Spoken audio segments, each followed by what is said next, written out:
यहाँ एक कैफे में एचएस ने अपना ऑर्डर दे दिया था और वो अपनी टेबल की तरफ जा रहे थे। डायरेक्टर किम ने पूछा कि वो उस दिन स्टूडियो में क्यों नहीं आए थे। एचएस ने रिप्लाई करा कि वो बाहर एक कैफे में आए थे ताकि वो अपना माइंड क्लियर कर सकें। डायरेक्टर किम ने मैसेज भेजा कि वो उनसे कुछ बात करना चाहते थे। एचएस ने जब एग्जीक्यूटिव डायरेक्टर को वापस घर भेजा था तो उन्होंने इस चीज के बारे में बहुत सोचा था, मगर वो इस चीज को समझ नहीं पाए थे क्योंकि एचएस को लग रहा था कि वो इस चीज को एक सॉन्ग में बना सकते थे, मगर किसी कारण की वजह से वहाँ कोई प्रोग्रेस नहीं हो रही थी। और क्या कारण ये था क्योंकि एचएस इस इमोशन से रिलेट नहीं कर पा रहे थे और ये इमोशन था लव। एचएस को उनका ऑर्डर सर्व कर दिया गया था। एचएस थैंक यू कह ही रहे थे, तभी उन्होंने देखा कि जिस पर्सन ने ऑर्डर सर्व करा था उन्होंने एचएस को पहचाना। पर्सन ने उनके हाई स्कूल का नाम लिया और पूछा कि क्या उनका नाम ह्यून था। एचएस सोच रहे थे कि क्या लव उनके इस प्रॉब्लम को सोल्व करने की थी। सर्वर ने कहा कि क्या उन्हें वो पहचानते थे। तभी एचएस ने पूछा कि वो कौन थी। सर्वर ने कहा कि वो बहुत ज्यादा हार्श थे क्योंकि वो भले ही हाई स्कूल में क्लोज नहीं थे मगर वो 3 साल तक सेम क्लास में ही थे।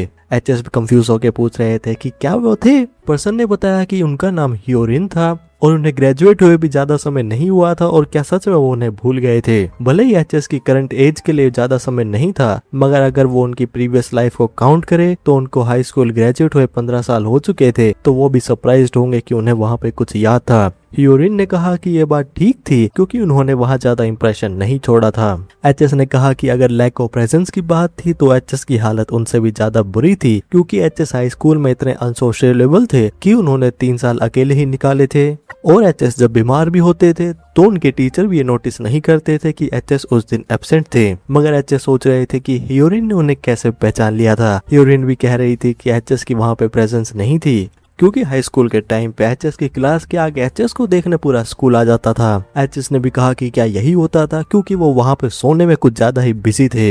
ह्योरिन ने भी कहा कि एचएस को ये बात कैसे नहीं पता थी। ह्योरिन वहाँ पे एचएस को और बात बता रही थी, मगर एचएस ह्योरिन का नाम याद नहीं कर सकते थे, मगर वो देख रहे थे कि उनकी वॉइस बहुत ज्यादा यूनिक थी। एचएस ह्योरिन की वॉइस को एनालाइज कर रहे थे और उन्हें लग रहा था कि उन्हें कुछ हिट हो रहा था।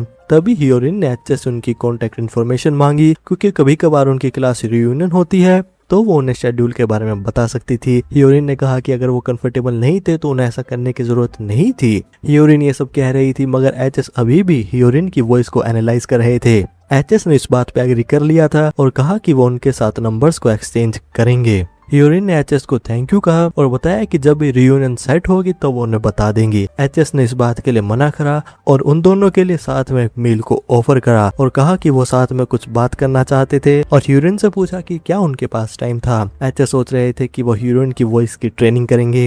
ह्योरिन भी एक मील के ऑफर से कंफ्यूज हुई, मगर उन्होंने एम्बेरस होते हुए इस बात से एग्री कर लिया था। एचएस सोच रहे थे कि ये वॉइस बिल्कुल सूट करेगी और वो ये इस्तेमाल करने वाले थे फेट ड्रामा के ओएसटी के लिए। भले ह्योरिन वहाँ पे एक सिंगर नहीं थी, मगर वो ह्योरिन को वहाँ पे गाइड कर सकते थे, तो वो इस सॉन्ग के लिए बिल्कुल परफेक्ट इंस्ट्रूमेंट हो सकती थी क्योंकि यहाँ साउंड थी एक ओल्ड फ्लूट और पियानो की। वैसे तो एचएस किसी और सिंगर से पूछने वाले थे, मगर क्योंकि उन्हें एक अच्छा इंस्ट्रूमेंट मिल गया था तो उन्हें वो इस्तेमाल करना ही होगा।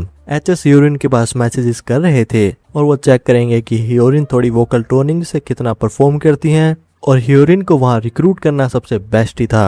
एचएस ने ह्योरिन से कहा कि जब उनका वर्क फिनिश हो तो वो उन्हें बता दें। एचएस सोच रहे थे कि क्या वो बाकी ओएसटी रिकॉर्डिंग के लिए भी रिक्रूट्स करना शुरू कर दें। एचएस ने डायरेक्टर को रिक्रूटमेंट लिस्ट के लिए मैसेज कर दिया था और डायरेक्टर किम ने एचएस को वहां पे रिकॉर्डिंग स्टूडियो डिसिप्लिन कहा। एचएस ने डिसिप्लिन का मतलब पूछा। डायरेक्टर किम ने पूछा कि क्या एचएस को अपने बारे में र्यूमर्स के बारे में नहीं पता था क्योंकि वहां पे ये था कि एचएस वहां पे एक डिमोनिक मिलिट्री इंस्ट्रक्टर की तरह थे। एचएस भी देख रहे थे कि क्या र्यूमर्स इतने ज्यादा बुरे हो चुके थे। तभी एचएस ने ह्योरिन के बारे में सोचा और डायरेक्टर को बताया कि वो एक पर्सन को खुद रिक्रूट करने वाले थे। डायरेक्टर किम ने पूछा ये कौन था क्योंकि अगर एचएस ऑफर करेंगे तो इसे कोई भी रिफ्यूज नहीं कर पाएगा। तभी एचएस के पास मैसेज आया और ह्योरिन एचएस से माफी मांग रही थी और बताया कि वो काम से कुछ समय के लिए बिजी थी और भले ही वो साथ में मील करना चाहते थे मगर उनके पास इस चीज के लिए फिलहाल टाइम नहीं था और एचएस को सॉरी कहा। एचएस ने डायरेक्टर किम से पूछा कि क्या होगा कि अगर ये पर्सन एक सिंगर नहीं था। डायरेक्टर किम भी देख रहे थे कि एचएस एक रेगुलर पर्सन को लेके आ रहे थे और एक रेगुलर पर्सन को एक सॉन्ग को देना थोड़ा इनएप्रोप्रिएट लग रहा था, मगर क्योंकि एचएस ने लास्ट टाइम मास्टर ली के साथ कोलैब किया था तो भले यहाँ पे एक सिंगर नहीं था मगर एचएस के पास इस चीज को चूज करने का एक कारण होगा। क्योंकि डायरेक्टर किम को भी पता था कि एचएस के अलावा म्यूजिक के लिए और कोई ज्यादा नहीं सोचता है, तो उन्होंने एचएस पे ट्रस्ट करने का डिसाइड किया और वो एचएस को एक रेगुलर पर्सन को कास्ट करने के मेथड्स बताने लगे। यहाँ हियोरिन के घर पर हियोरिन की मॉम ने पूछा कि क्या उनकी पार्ट टाइम जॉब नहीं थी। हियोरिन ने बताया कि उनका काम आफ्टरनून में शुरू होने वाला था।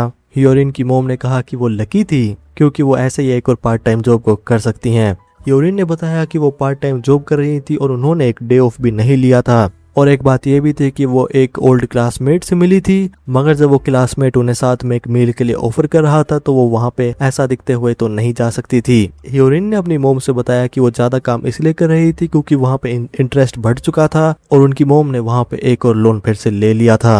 हियोरिन आके कह रही थी, तभी उनकी मोम ने कहा क्योंकि अब हियोरिन पैसे कमाने लग गई है तो वो उनकी मोम पे लुक डाउन कर रही है और उनकी मोम बहुत ज्यादा उन्हें अब्यूज करने लगी। हियोरिन ने कहा कि उन्होंने उन पे कभी भी लुक डाउन नहीं करा था। ये बात सुन के हियोरिन की तरफ अब्यूज और ज्यादा बढ़ गया था और हियोरिन को घर से बाहर निकाल दिया गया था। हियोरिन अपने आप से कह रही थी कि ये ठीक था क्योंकि ये चीज पहली बार नहीं हो रही थी तो वो इस चीज को हमेशा की तरह भूल जाएगी। तभी वहाँ पे लैंडलॉर्ड आई। उन्होंने हियोरिन से पूछा कि क्या वो उनकी मोम की वजह से फिर से बाहर जा रही थी और हियोरिन को इतनी बुरी तरह क्यों ट्रीट करा जाता है। हियोरिन से पूछा गया कि क्या वो उनका ओवरड्यू रेंट पे कर पाएंगी। हियोरिन सरप्राइज हुई और बताया कि उन्होंने अपनी मोम को रेंट के पैसे दिए थे मगर उन्होंने ये पे नहीं किए थे और उन्होंने लैंडलॉर्ड से माफी मांगी। हियोरिन ने बताया कि उनका पे डे इसी वीक में था तो क्या ये ठीक होगा कि वो उन्हें तब वो पे कर देंगी। लैंडलॉर्ड ने इस बात पे एग्री कर लिया था और उन्हें वर्क के लिए गुड लक कहा।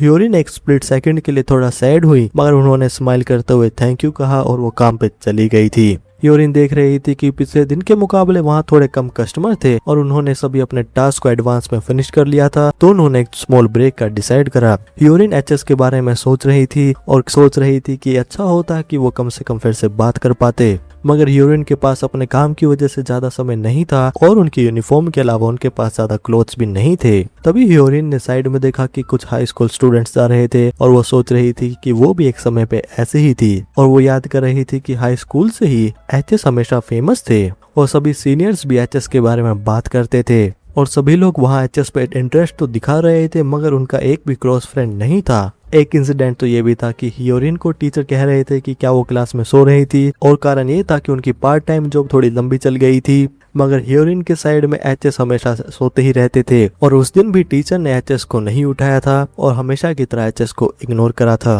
हियोरिन सोच रही थी कि एचएस के क्या सर्कमस्टांसेस होंगे, मगर हियोरिन में एचएस से बात करने की करेज कभी भी नहीं आई थी और धीरे धीरे टाइम बीत गया था और देखते देखते वहाँ पे ग्रेजुएशन का दिन भी आ गया था। सभी स्टूडेंट अपने पेरेंट्स से मिल रहे थे मगर हियोरिन वहाँ लोनली फील कर रही थी और वो सोच रही थी कि अच्छा होता कि कम से कम उस दिन तो उन्हें एक बुके मिलता और अगर उनकी मोम भी यहाँ पे आती तो काफी होता। तभी हियोरिन ने अपने सामने एचएस को देखा और वो सोच रही थी कि ग्रेजुएशन का दिन था और वहाँ का आखिरी दिन था तो उन्हें कम से कम एक बार तो बात करनी चाहिए थी। हियोरिन एचएस की तरफ जा रही थी तभी हियोरिन की मोम फिर से उनकी तरफ चिल्लाने लगी और कहा कि वो वहाँ से क्या छुपा रही थी क्योंकि ये स्टूडेंट लोन के डॉक्यूमेंट थे और क्या उनके फादर की तरह वो भी उन्हें छोड़ के जा रही थी और क्या उन्हें सच में लग रहा था कि वो उन्हें शांति से ऐसे जाने देगी। हियोरिन सोच रही थी कि उनकी मोम इस समय क्यों आ गई थी और ये सब एचएस के सामने ही क्यों हो रहा था और ये चीजें बहुत ज्यादा एम्बैरेसिंग भी थी। हियोरिन पे वहाँ पे फिर से अब्यूज शुरू हो गया था। तभी एचएस ने हियोरिन के मोम के स्लैब को रोक लिया था। एचएस ने हियोरिन से कहा कि सभी ग्रेजुएशन के बाद हैंग आउट करने के लिए उन्हें बुला रहे थे